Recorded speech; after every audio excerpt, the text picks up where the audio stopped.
EU heavyweight Guy Verhofstadt has mocked Donald Trump after posting a picture of Angela Merkel and world surrounding the US president at the G7 summit with the caption "Just tell us what Vladimir has on you.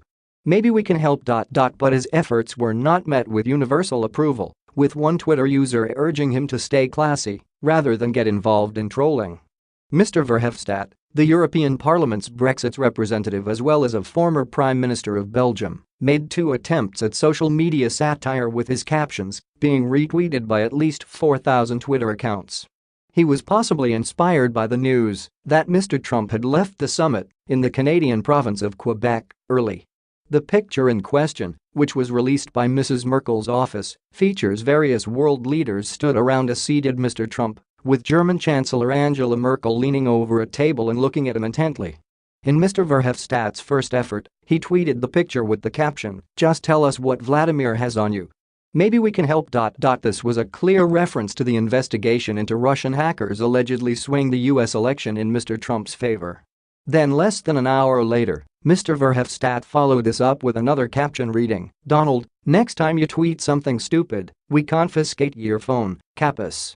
Twitter users offered alternative captions of their own, as well as photoshopped versions of the same picture, including one of Mr. Trump sat in a toy car for children. However, others were less impressed, with Chris Nichols posting, "Now would be a good time for some adults to turn up in government somewhere. Lacking in many places currently." Keith Holmes added, "Entertaining as your caption may be, how does this help, coming from a serious politician?"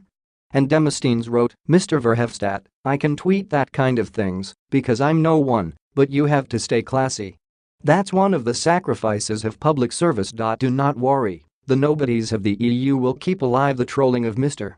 Trump." The tweets come at the end of an extraordinary few days, concluding with Mr. Trump ruffling European feathers by pulling out of a joint G7 communiqué aimed at resolving the escalating trade dispute with the US and USA over the latter's imposition of tariffs on imported steel and aluminium. Mr. Trump then unleashed a Twitter storm of his own by branding Canadian PM Justin Trudeau, the summit's host, as weak and dishonest for criticizing him over the tariffs issue. Mr. Trudeau's advisors responded by saying Mr. Trudeau had not said anything he had not said before, both publicly and in private, to Mr. Trump,